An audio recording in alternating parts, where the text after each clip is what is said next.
കേരളത്തിലെയും ഇന്ത്യയിലെയും ലോകത്തെയും രാഷ്ട്രീയത്തെയും ഒക്കെ അവരങ്ങ് അപഗ്രഥിക്കും. അവരുടേതായ അറിവിൽ അവരുടേതായ വിവരത്തിൽ വലിയ ധാരണയുള്ളവരാണ് എന്ന തരത്തിൽ അങ്ങനെ ഒരു അപഗ്രഥനം നടത്തുന്ന വേളയിൽ ഷഹീദ് ഭഗത് സിംഗിനെ കുറിച്ച് രാജ്യവും ലോകവും എക്കാലത്തും ആവേശത്തോടെ തന്റെ മനസ്സിൽ കൊണ്ടു നടക്കുന്ന ഏതൊരു യുവജന പോരാളിയുടെയും മനസ്സിൽ വലിയ സ്ഥാനമുള്ള ഷഹീദ് ഭഗത് സിംഗിനെ വളരെ മോശത്തിൽ അങ്ങ് അവതരിപ്പിക്കുക. ഭഗത് സിംഗ് ഉണ്ട് എന്നാ പറയുന്നത്. നമ്മളൊക്കെ ഷഹീദ് ഭഗത് സിംഗ് എന്നും ഭഗത് സിംഗ് എന്നുമൊക്കെ കോപ്പി എഴുതി പഠിച്ച ഭഗത് സിംഗ് അങ്ങനെയാ പറയുന്നത്. നോക്ക് നിങ്ങൾ, ഒരു സാധാരണ മാധ്യമ പ്രവർത്തകർ ആദ്യമായി കാലെടുത്ത് വെക്കുന്ന ഒരാൾക്ക് ഇങ്ങനെ പറയാൻ പറ്റുമോ? അങ്ങനെ പറയണമെങ്കിൽ മനസ്സിനകത്ത് കട്ട പിടിച്ച എന്തോ ഒന്ന് ഉണ്ടാകണം. അത് വർഗീയതയാണോ? ഭഗത് സിംഗും കൂട്ടാളികളും ഈ രാജ്യത്തിനോട് പറഞ്ഞിരുന്നത് വർഗീയവാദികളെ ഞങ്ങളോടൊപ്പം കൂട്ടില്ല എന്നായിരുന്നു. ലജ്പത് റായി ആക്രമിച്ചതിന് പ്രതികാരം എന്നോണം നടത്തിയ അക്രമത്തെക്കുറിച്ചും അതിനെ തുടർന്ന് ജയിലിലകപ്പെടുകയും വധശിക്ഷക്ക് വിധിക്കുകയും ഒക്കെ ചെയ്ത ഭഗത് സിംഗിനെ കുറിച്ച് നമുക്കറിയാം. ആ ലജ്പത് റായി ഹിന്ദു മഹാസഭയുമായി അടുക്കുന്നു എന്ന ഘട്ടം വന്നപ്പോ അദ്ദേഹത്തെ കുറിച്ച് നവജവാൻ ഭാരത് സഭയുടെ ലഘുലേഖയിൽ പറഞ്ഞത് വഞ്ചകൻ എന്നായിരുന്നു. അങ്ങനെ വിശേഷിപ്പിച്ച ഭഗത് സിംഗും കൂട്ടാളികളും സന്ധിയില്ലാത്ത പോരാട്ടത്തിന് ഈ രാജ്യത്ത് നേതൃത്വം കൊടുക്കുന്ന സമയത്ത് അവരുടെ മുമ്പിൽ ശത്രു പട്ടികയിലുള്ളത് വർഗീയവാദികളായിരുന്നു, മതരാഷ്ട്രവാദികൾ. ഹിന്ദു മഹാസഭയോട് ചേർന്ന് നിൽക്കുന്നവരോടും രാജ്യത്തെ വിഭജിക്കാൻ ബോധപൂർവമായി പരിശ്രമിക്കുന്ന സകല വർഗീയവാദികളോടും അവര് അകലം പാലിച്ചിരുന്നു. 23-ാമത്തെ വയസ്സിൽ തൂക്കുമരത്തിലേക്ക് കടന്നു വരുമ്പോ മരണത്തിന്റെ അധികാരികൾ മാപ്പെഴുതി തന്നാൽ മതി എന്ന് പറഞ്ഞപ്പോ നമ്മുടെ മുമ്പിൽ ഒരുപാട് രാഷ്ട്രീയ നേതാക്കന്മാരുടെ അനുഭവവും അവരെ കുറിച്ചുമൊക്കെ നമ്മുടെ നാട്ടിൽ പഠിക്കാറുണ്ട്. മാപ്പെഴുതി കൊടുത്തവരുടെ പാരമ്പര്യം ഈ നാട്ടിൽ അവകാശപ്പെടുന്നവരെ കുറിച്ചൊക്കെ നമുക്കറിയാം. ആ ഘട്ടത്തിൽ ആ 23-കാരനായ പോരാളി ഈ നാടിനോട് പറഞ്ഞത് ഞാൻ ഇൻകുലാബ് വിളിച്ച് കടുമരത്തിലേക്ക് പോകും എന്നായിരുന്നു. അതോടൊപ്പം തന്നെ അദ്ദേഹം ഈ രാജ്യത്ത് അദ്ദേഹത്തെ തൂക്കാൻ വിധിച്ചവർക്ക് കത്തെഴുതി പറഞ്ഞത് നിങ്ങൾ എന്നെ കൊല്ലാൻ തോക്കുകൾ കൊടുത്തയക്കൂ എന്നായിരുന്നു. അതായത് വെടിയുണ്ട തയ്യാറാണ് എന്ന തരത്തിലേക്ക് മരണത്തെ സ്വീകരിക്കാൻ ഈ രാജ്യത്തെ പോരാളികൾക്ക് വേണ്ടി, ഈ രാജ്യത്തിന് വേണ്ടി ഏത് മരണം സ്വീകരിക്കാനും തയ്യാറാണ് എന്ന ആർജവത്തോടുകൂടി പറഞ്ഞ ഷഹീദ് ഭഗത് സിംഗ്. ആ ഭഗത് സിംഗിനെ വിലയിരുത്താനും മാർക്കിടാനും ഈ ദാവൂദ്മാര് ശ്രമിക്കുമ്പോ അവരോട് ഞങ്ങൾക്ക് പറയാനുള്ളത്, നിങ്ങൾ ഈ മീഡിയ വണ്ണുമായി അവിടെ ഇരിക്കുന്നത് ഈ ഉന്നതമായ മാത്രമാണ് എന്ന ആ ജനാധിപത്യ ബോധവും ഈ നാടിന്റെ സഹിഷ്ണുതയുമാണ് നിങ്ങൾ ഇന്നും അവിടെ നിലനിൽക്കുന്നത്. ഞങ്ങൾ കേരളത്തിലുടനീളം ഇന്ത്യയിലുടനീളം ഡിവൈഎഫ്ഐ പ്രതിഷേധം സംഘടിപ്പിക്കുന്നത് നിങ്ങളുടെ നിലപാടിനെതിരെയാണ്. നിങ്ങളെ രാഷ്ട്രീയമായി ഈ സമൂഹത്തിൽ തുറന്നു കാണിക്കുക എന്നുള്ളതാണ് ഞങ്ങളുടെ ലക്ഷ്യം. ഇവിടെ സൂചിപ്പിച്ചു കഴിഞ്ഞല്ലോ, കഴിഞ്ഞ ദിവസവും കുറച്ച് ദിവസങ്ങളായി ഈ നാടിനകത്ത് കുറച്ച് പരിപാടികൾ സംഘടിപ്പിക്കുന്നുണ്ട്. ആ പരിപാടി എന്താ? ബംഗ്ലാദേശിലെ ജമാഅത്തെ ഇസ്ലാമിയുടെ ഇടപെടലുകളെ കുറിച്ച്.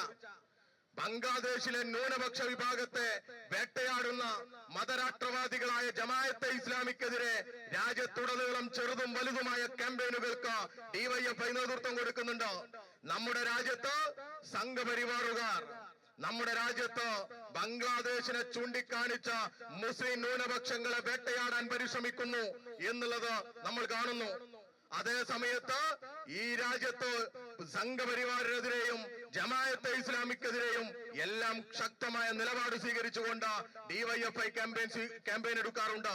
കാരണം മാനവികതയാണ് ഞങ്ങൾ മുന്നോട്ട് വെക്കുന്ന രാഷ്ട്രീയം, മതനിരപേക്ഷതയാണ് ഞങ്ങൾ മുന്നോട്ട് വെക്കുന്ന രാഷ്ട്രീയം. ഭഗത് സിംഗ് കാണിച്ചു തന്ന പാതയിലൂടെയാണ് പ്രിയമുള്ളവരെ ഡിവൈഎഫ്ഐ മുന്നോട്ട് പോകുന്നത്. ഈ നാടിനെ വിഭജിക്കുന്ന വർഗീയതക്കെതിരെയുള്ള പോരാട്ടമാണ് ഭഗത് സിംഗ് പറഞ്ഞതെങ്കിൽ ആ പോരാട്ടത്തിന് തന്നെയാണ് ഡിവൈഎഫ്ഐയും ഇന്നും പ്രതിജ്ഞാബദ്ധമായി ഇടപെടുന്നത്. അതുകൊണ്ടാണ് ബംഗ്ലാദേശിലെ ന്യൂനപക്ഷങ്ങൾ വേട്ടയാടപ്പെടുമ്പോഴും ഇന്ത്യയിലെ ന്യൂനപക്ഷങ്ങൾ വേട്ടയാടപ്പെടുമ്പോഴും ഞങ്ങൾ ഈ തെരുവിൽ മുദ്രാവാക്യം വിളികളും പ്രതിരോധവുമായി ഈ തെരുവിൽ ഇറങ്ങുന്നത്. എന്നാൽ നിങ്ങൾ ജമാഅത്തെ ഇസ്ലാമി ശ്രമിക്കുന്നത് എന്താ? എങ്ങനെയെങ്കിലും ധ്രുവീകരണം ഉണ്ടാക്കുക എന്ന ലക്ഷ്യത്തോടു കൂടി ഇറങ്ങുക. ഈ കേരളത്തിന്റെയും ഇന്ത്യയുടെയും മതനിരപേക്ഷ അന്തരീക്ഷത്തിൽ വിഷം കലക്കുക എന്നുള്ളതാണ് ജമാഅത്തെ ഇസ്ലാമിയുടെ ലക്ഷ്യം. നിങ്ങൾ ഇത് മാത്രമല്ല, നിങ്ങൾ എന്തു പറഞ്ഞാലും, ഞങ്ങൾ പ്രസംഗിച്ചാലും, ഞങ്ങൾ എഴുതിയാലും, ഞങ്ങൾ സംസാരിച്ചാലും അതിലെല്ലാം ഇസ്ലാമോഫോബിയ കാണുന്നവരാ നിങ്ങൾ.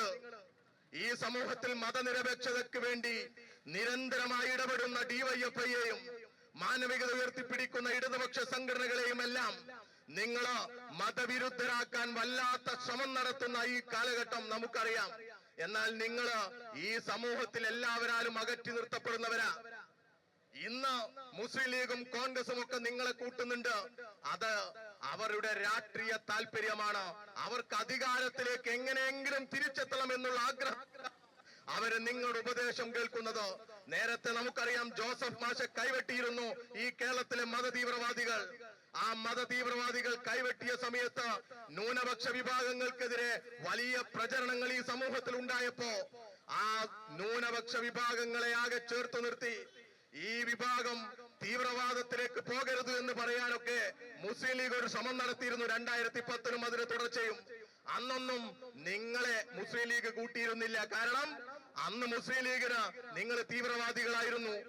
ഇവിടെ നമുക്കറിയാം, MK മുനീറും KM ഷാജിയും ഒക്കെ പൊതുയോഗങ്ങളിൽ നിങ്ങളെ തീവ്രവാദികളായി തന്നെയാണ് ചിത്രീകരിച്ചത്. ആ തീവ്രവാദികളെ നിങ്ങളിപ്പോ കരുതുന്നത് അവര് കൂടെ കൂട്ടി എന്നുള്ളത് വോട്ടിന് വേണ്ടിയാ. എന്നാൽ ഈ സമൂഹം നിങ്ങളെ ഇന്നും തീവ്രവാദികളായി തന്നെ കാണുകയാണ്. നിങ്ങൾ ഭഗത് സിംഗിനെ കൊണ്ട് നിങ്ങളെ സമീകരിച്ചാൽ, നിങ്ങൾ ഭഗത് സിംഗ് പോലെയാണ് എന്ന് നിങ്ങൾ സ്വയം അങ്ങ് പ്രഖ്യാപിച്ചാൽ നിങ്ങൾ കരുതുന്നത് എന്താ? ഈ സമൂഹം നിങ്ങൾ അംഗീകരിക്കുമെന്നോ? ഭഗത് സിംഗിനെ തൂക്കിലേറ്റിയ ദിവസം, ആ സന്ദർഭത്തിൽ ഭഗത് സിംഗും കൂട്ടാളികളും രാജഗുരുവും മുത്തം സിംഗും ഒക്കെ ഇൻകുലാബ് സിന്ദാബാദ് വിളിച്ച് ആ കടുമരത്തിലേറിയ സമയത്ത് അവിടെയുണ്ടായിരുന്ന സഹതടവുകാരെല്ലാം നിരന്തരം വിളിച്ചുകൊണ്ടിരുന്നു ഇൻകുലാബ് സിന്ദാബാദ് എന്ന്, സാമ്രാജ്യത്വം തുലയട്ടെ എന്ന്. അവരേറ്റ് വിളിച്ച മുദ്രാവാക്യം 47-ലല്ല ഇവിടെ അംഗീകരിക്കപ്പെട്ടത്. അന്ന് മുതൽ ഭഗത് സിംഗിന്റെ ഇടപെടലുകൾക്ക് ഈ നാട് സാക്ഷിയായ അന്ന് മുതൽ ഇന്ന് വരെ അവരെ ഭഗത് സിംഗും ഈ കൂട്ടാളികളും ഈ സമൂഹത്തിൽ സാമ്രാജ്യത്വ വിരുദ്ധ പോരാളികളാണ്. നിങ്ങൾ പറഞ്ഞതുപോലെ കലണ്ടർ മാറിയപ്പോ അവരങ്ങ് മാറിയതല്ല, അവരെ കുറിച്ചുള്ള അഭിപ്രായം മാറിയതല്ല. ഈ നാട്ടിലെ മതനിരപേക്ഷവാദികളുടെ മനസ്സിൽ അവരെല്ലാ കാലത്തും മതനിരപേക്ഷവാദികളും സാമ്രാജ്യത്വ വിരുദ്ധ പോരാളികളുമായിരുന്നു. ആ പോരാളികൾക്ക് വിലയിടാൻ ഈ ദാവൂദ് മെനക്കെടരുത് എന്ന് തന്നെയാണ് വളരെ വിനയ പുരസ്കരം ഞങ്ങൾക്ക് പറയാനുള്ളത്. ഈ സമാധാനപരമായ അന്തരീക്ഷം, കേരളത്തിലെ സമാധാനപരമായ അന്തരീക്ഷം ചെങ്കലക്കാൻ ജമാഅത്തെ ഇസ്ലാമി ശ്രമിക്കുന്ന ഒരു ശ്രമമുണ്ട്. എങ്ങനെയെങ്കിലും ഇവിടെയുള്ള സ്വൈര ജീവിതത്തിന് തടസ്സം സൃഷ്ടിക്കുക എന്നുള്ള നിങ്ങളുടെ ആഗ്രഹമുണ്ട്. അങ്ങനെ സ്വൈര ജീവിതത്തിന് തടസ്സം സൃഷ്ടിച്ച ഈ മണിപ്പൂരും ഗുജറാത്തും ഉത്തർപ്രദേശും ഒക്കെ ആക്കി മാറ്റി ഇവിടെ നിങ്ങൾ പരിശ്രമിക്കുന്നു എന്നുള്ള സംശയം തന്നെയാണ് ഈ നാടിനുള്ള. പിന്മാകണം. നിങ്ങൾ മാധ്യമവുമെല്ലാം ഈ ബോധപൂർവമായി ഇറക്കിവിടുന്ന വിഷമുണ്ട്. വലിയ വിഭജനത്തിനാണ് ആക്കുന്നത്. നിങ്ങൾ ഞങ്ങളെ കുറിച്ച് മുൻപും പറഞ്ഞിട്ടുണ്ട്. പുതുപ്പള്ളിയിൽ ഒരു തെരഞ്ഞെടുപ്പിൽ ഈ കോഴിക്കോട്ട് നിന്ന് പോയ എന്നെ കേൾക്കുന്ന പ്രിയപ്പെട്ട സഖാക്കൾ പാടിയ പാട്ടിനെ നിങ്ങൾ ആറമാക്കി മാറ്റിയിരുന്നു. ഇതൊന്നും ഞങ്ങൾ പറഞ്ഞിട്ടില്ല. അന്നും നിങ്ങളുടെ അടുത്തേക്ക് ഞങ്ങൾ മാർച്ചുമായി വന്നിട്ടില്ല. നിങ്ങൾ വന്നിട്ടില്ല. ഞങ്ങളൊന്ന് വിചാരിച്ചാൽ ഡിവൈഎഫ്ഐ അങ്ങ് ഇറങ്ങി വന്നാൽ ഈ മീഡിയ വണ്ണും ഈ മാധ്യമം പോലെയുള്ള സ്ഥാപനവുമൊക്കെ ഈ സമൂഹത്തിനെ വിഭജിക്കുന്ന സ്ഥാപനമാണ് എന്നങ്ങ് പ്രഖ്യാപിച്ചിറങ്ങിക്കഴിഞ്ഞാൽ നിങ്ങൾക്കത് താങ്ങാൻ കഴിയില്ല. ഞങ്ങൾ അങ്ങനെ പോകുന്നില്ല. കാരണം എന്താ?